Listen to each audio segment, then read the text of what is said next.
welcome. Thanks so much for tuning in. I am here to share with you my very first start to finish watercolor tutorial. I'm so excited. I know it's taken a while, but we're doing it. So we will be painting a sort of fast and loose watercolor in the style of my Windows series. You may have seen them on my Instagram account or on my website.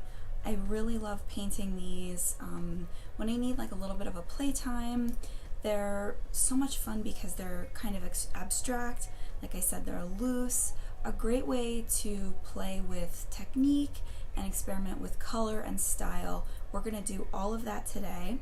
I think this will be a really great thing for beginners too to play with, because we aren't going to follow that super strict set of rules that generally comes along with watercolors. We're just going to have fun, see what happens on our paper, and hopefully learn a couple things from it. So I am going to get my workstation set up, and I will be back to go over some materials and we will get started. See you soon. Alrighty, so my setup for painting something like this is really simple. I have my half pan of watercolors here. I will link as much of this stuff as I can below. My paints inside are a mix of lots of different tube paints that I've collected over the years. This is not a kit that you can buy. You buy the tin and the paints separately and you fill it yourself. I have here a couple brushes. I have a big wash brush. It's really nice and soft. I have a 1/2 inch brush. Again, it's really nice and soft. It has nice long bristles. This would be considered a bright brush because of its longer bristles. Square brushes have shorter bristles. And then I have a couple other smaller brushes here, a 1/4 inch bright, and then a few brushes for details. I also have just a scrap piece of watercolor paper here. You can use whatever paper you want. I would definitely recommend watercolor paper just because that type of paper helps the paint to move a lot nicer than just like, let's say, printer paper or something like that. But you can paint these in a sketchbook, you can paint them on a scrap piece of paper, whatever. Experiment with your paper and see what you like the best. This is just a cold pressed piece of paper. I think there's a painting on the other side actually from a while ago. And off camera, I have a towel that I use to dry my brushes instead of a paper towel. It's just an old kitchen towel and a water basin. And then I have a secret weapon. Salt. This is the stuff you want to use when you paint night skies, or actually when you paint anything really, to get a super cool sort of starry texture. And I will show you how we're going to use this in a little bit. But salt, you don't need a grinder. I just had an extra one. Actually, finer sea salt or table salt, whatever, would probably work the best. But get yourself some salt, people. It's fun. Alrighty, so the first thing we're going to do is take our big wash brush here. We're going to get it nice and wet, and we are just going to go crazy. And I actually have a little leftover ink in my water because I wanted you to be able to see where I was laying down my water on the paper. You're not going to be able to see this once I start to paint over it. You want clear water. This is just for demonstration purposes. So you want to get a weird organic shape pretty wet on your paper. And we are going to paint a night scene, sort of like swampy lake sort of scene. So we're going to go in our palette here with our wash brush still. It's kind of big for this palette, but that's okay. And we are going to get some blues nice and wet. And we are just gonna start to go to town here. Again, keep your brush really nice and wet and start to dab on your paper. Let them move around organically. Two things that I see newbie watercolor painters doing is they're afraid to use ample amounts of water, and they also work their paint too much. So they try to force their paint to do things, and then your painting very quickly will look overworked. And that's a big mistake when it comes to painting watercolors. You really want to get comfortable letting your paint do the work. So you just sort of dab it in and let it dance around, and you can sort of direct it a little bit, but it's going to change shape as it dries. So this is our night sky that I'm painting in right now. And as we get lower into the make-believe horizon, I'm gonna add some lighter colors. There may be a little light left on the horizon. I like this turquoise color. It's kind of funky. It interacts with the paint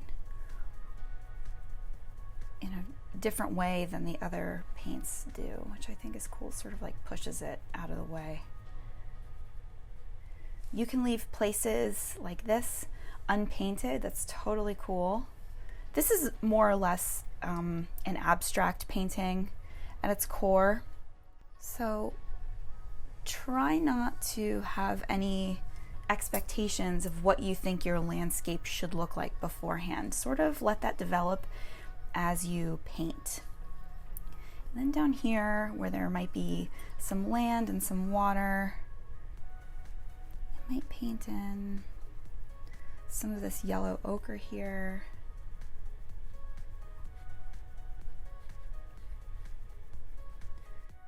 Like I said, I think this is going to be sort of like a little pond or like a swampy area, so it's going to have some water. So I'm going to paint some of those similar blues that are up in the sky down here, but I want to keep them a little lighter. And I'm going to move my brush in sort of a horizontal fashion to mimic how reflections on water might look. But again, just sort of light touches, not overworking. And you know what, now I'm gonna move on to my 1/2" brush here. Get that nice and saturated with water. And I'm gonna move in and start painting some land masses, and I'm gonna use a dark green for this.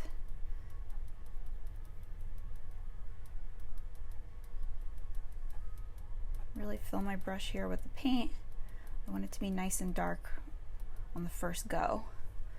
And again, just gonna sort of swipe it on.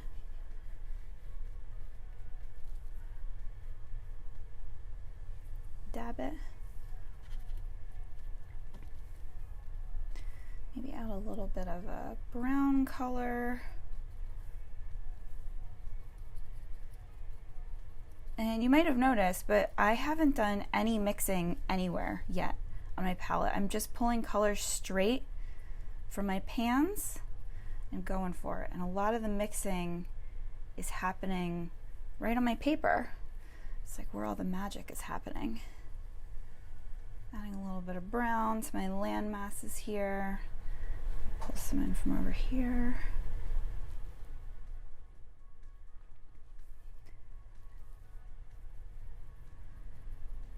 Again, this is all just abstract. I'm not making any rules for myself. I don't really care if this green blends up into where the sky is, because I didn't really even establish where a horizon is. There's no rules for this. You want it to be cool and loose and sort of mysterious. I'm gonna dab a few more darks in here. Sorry for the change in lighting. I am working with just natural light right now, and the sun keeps going in and out from behind clouds. I'm gonna dab some of this turquoise down in here. Woo, that is bright. Okay. I think I'm gonna add some more pops of some brighter saturated blues up in the sky.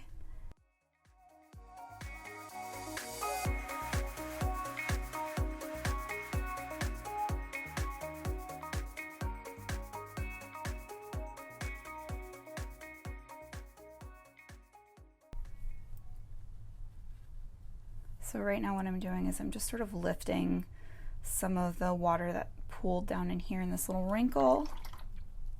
So what I do is I wet my brush, I clean my brush, I dry it off on my paper towel, and then I go in here and see how it lifts that up.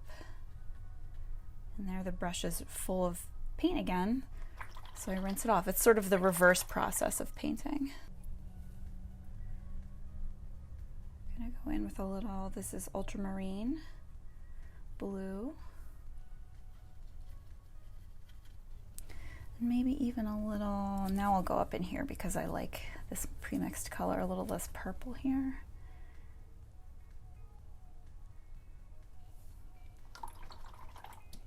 And I'm gonna just dab in one more time some darker areas.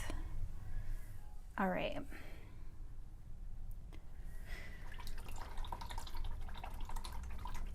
So that is our first layer, and there's lots of, this is really wet down in here, up here really wet. That's cool, let it go. We're gonna let this mostly dry, but before we do that, salt time. Okay, so to do this, you need to have some areas on your paper that are beginning to dry. You don't want to put your salt in the big puddles like this because it's not really going to do anything. The salt actually keeps the paper from drying, and you'll notice that little areas of water pool up near and around the salt because the salt pulls the liquid up in itself, and because it does that, it pulls the paint with it, and it makes these like really cool sort of like paintless areas. So anyway, you just want to have your paper starting to dry, but still pretty damp. When you experiment with this, you'll find that there's sort of like a grace period. I have to grind mine a little bit. There's a grace period where you'll get really nice texture in your paint from your salt.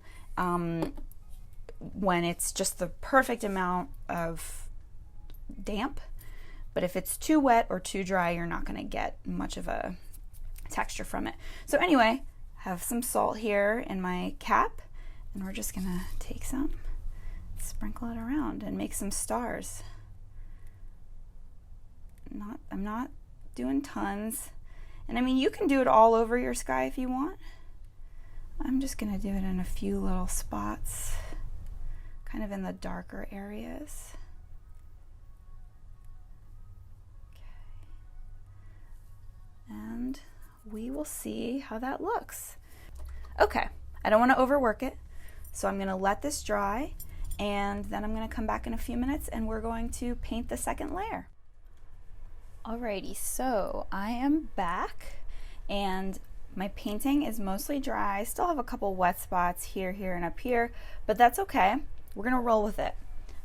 So you can see that as that dried, there were some really cool textures that developed down here and here, and all of these little splotches, that's all from the salt we sprinkled on top, and I just love the way they give this sky sort of a starry texture to it. The next thing we're going to do is paint in some details through our landscaped area.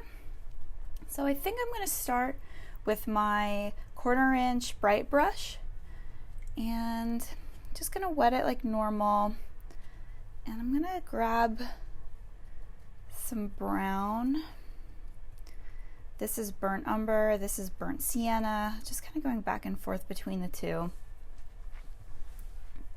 And sort of where I drew in land masses already, I'm just gonna go in and sort of, with the side of my brush, scratch it in. Yeah, get some really cool scratchy details up here when you drag your brush on its skinny side like that.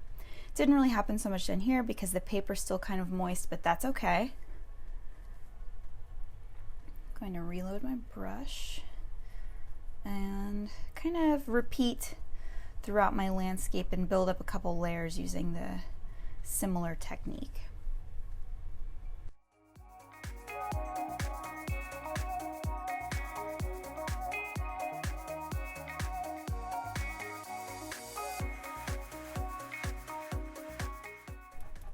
While that's still wet, I'm gonna go in and dab some darker paint in those brush strokes.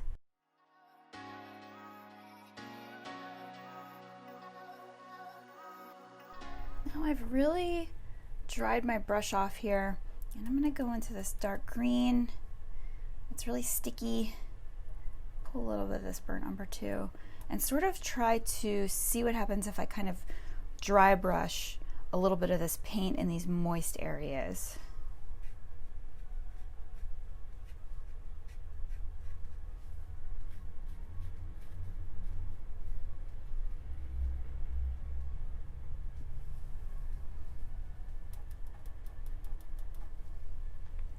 The goal is I don't want to really add moisture, but I do want to add paint.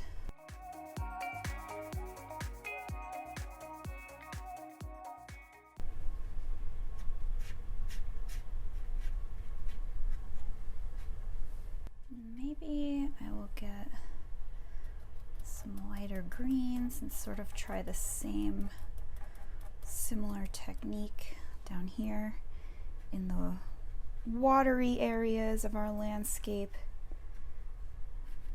Maybe these are reflections in the water.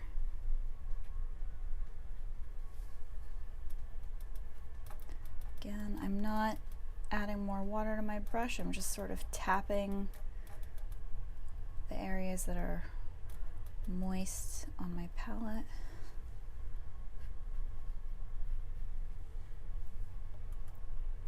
This color is really a cool acidy green yellow color. That's a cool pop.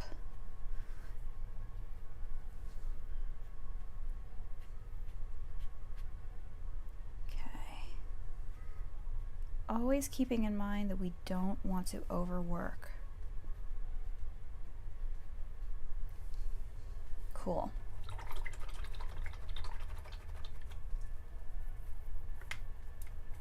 I think I'm going to actually go in with my bigger brush. I cleaned it off, getting it pretty dry. I'm going to go in here and lift some of this paint.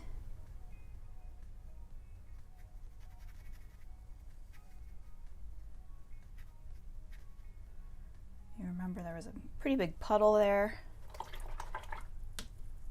So now that we added a little bit of texture down through here, I'm going to paint some trees.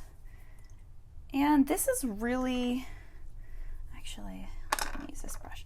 This is really the only place in these paintings where I add any sort of recognizable detail. And it sort of brings the whole composition together. And I'll usually paint in a couple layers of trees. So I'm going to start with this darker, less saturated green and water it down here on my palette.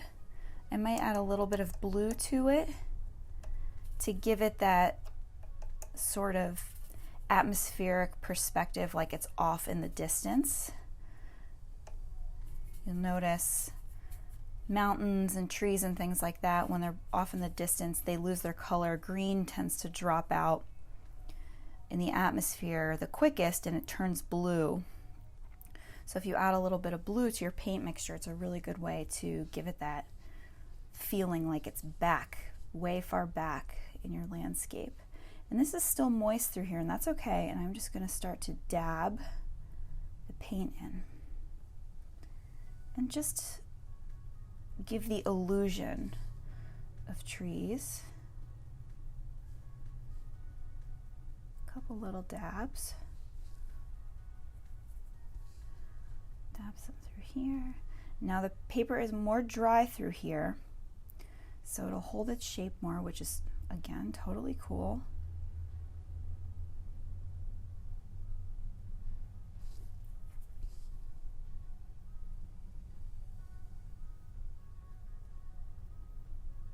Just using the shape of our brush to help us really easily make these shadows of trees.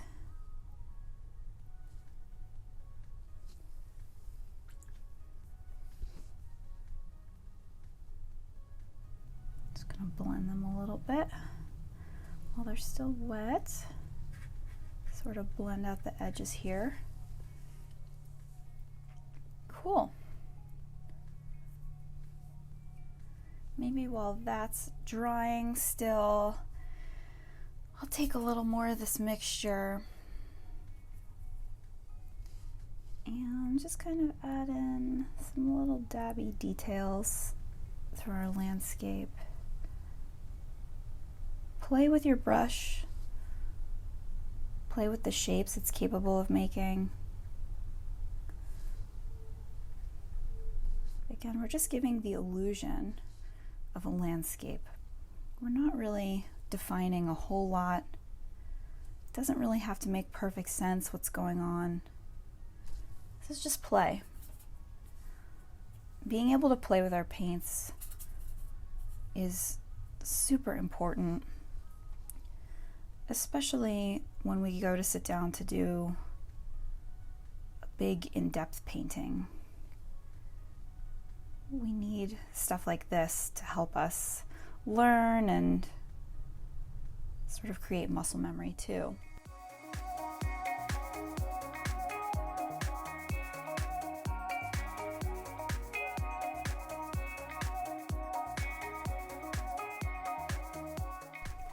Alrighty, I think I'm going to let my paper dry a little bit more, and then we'll come back in and add another layer.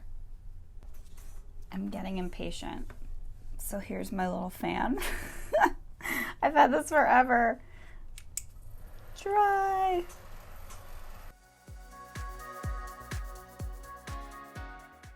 Okay, so we are going to keep painting in some little details in our landscape. So I'm going to go back into this mixture I made.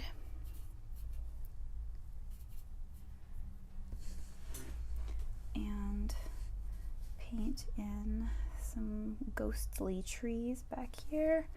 I want my mixture to be pretty watery because I don't want my trees to be super dark.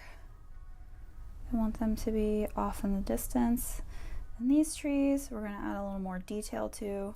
So I usually will sort of make a guide for myself and draw a straight line, and then just sort of haphazardly make little horizontal dabs and lines back up it. And pine trees are usually kind of tapered, so wider at the bottom, thinner at the top.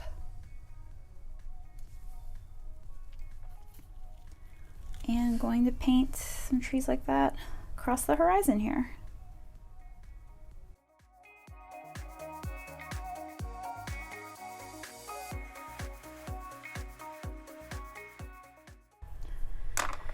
Okay, while that dries,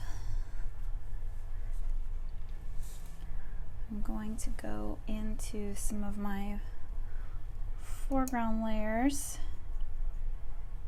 paint some trees and bushes.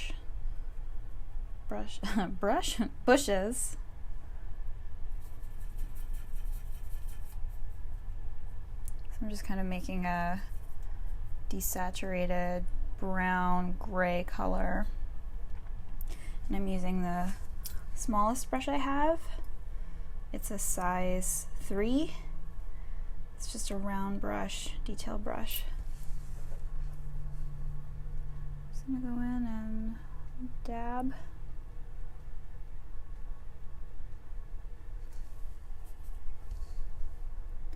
Sort of coming out of the darker areas.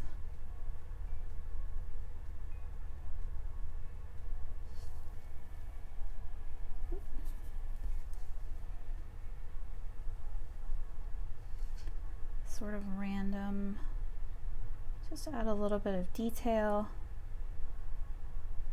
a little bit of a focal point.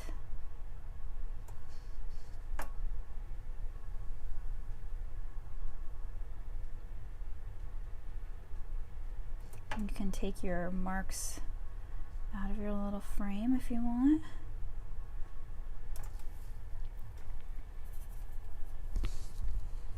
Let me do that over here.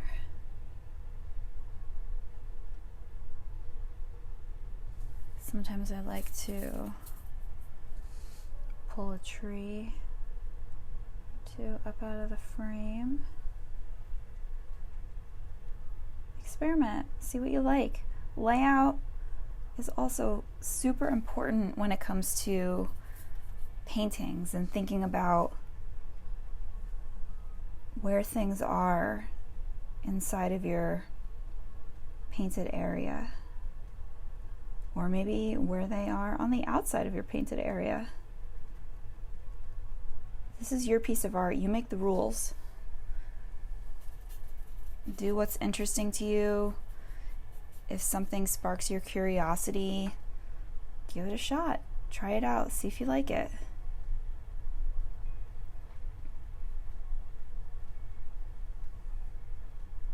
Sometimes things work and sometimes they don't work when you try them out, but that's the point of having little playtime sessions like this, to experiment, so that when you go into bigger paintings, you sort of already have an idea of what works, what you like, and that'll make for a more successful, larger composition.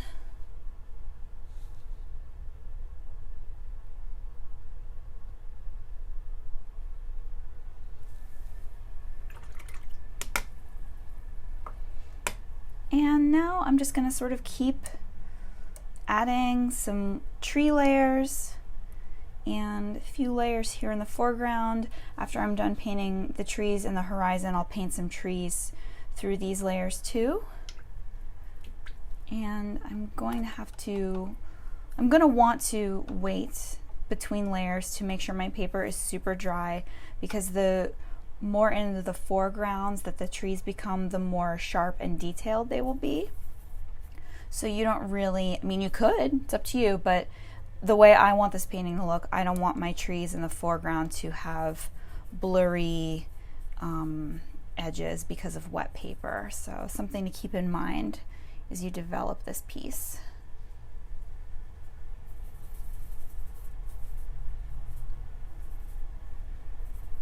Also, as I bring my trees forward, they will get darker too.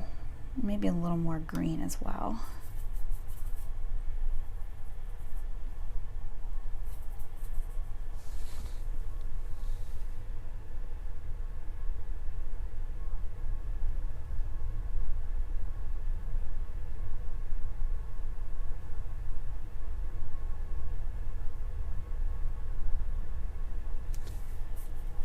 And I'm still just dabbing my brush horizontally. I'm sort of letting the thin little tip draw some details, but I'm moving in a horizontal direction, but I'm sort of dabbing. I'm not making lines. And that makes for some really cool, interesting negative space between the branches of the trees. And it makes it not super uniform either, because nothing is perfect in nature.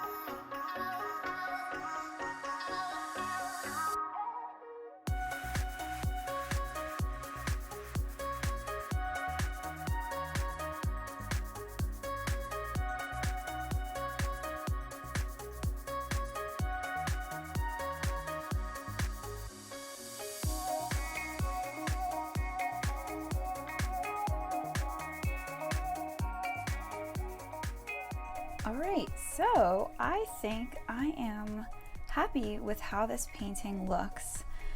If you have some white acrylic paint, you could always maybe paint in a few more stars or a little crescent moon, but I really am into how this is looking as is. I don't think it needs anything else.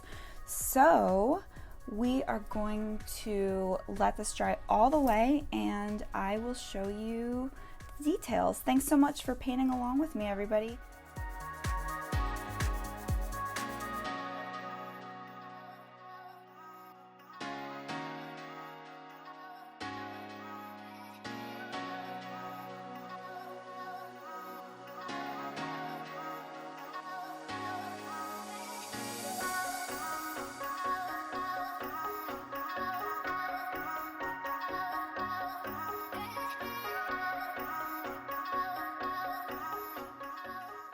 I can't believe it. That wraps up my first tutorial already. I can't believe it's taken me so long to sit down and finally make one. I had such a good time. I hope you all had a good time too. Let me know how it went. If you did follow along with my painting and you share your work anywhere, please tag me on Instagram. I would love to see your painting. And if you have any questions or comments, please let me know in the comments section. Oh, and let me know what other tutorials you would like to see. Subjects, different mediums, different types of tools. Sky's the limit. I would love to hear your suggestions, and I can't wait to make another tutorial really soon. Thanks so much again for joining me, guys, and I will see you later. Bye.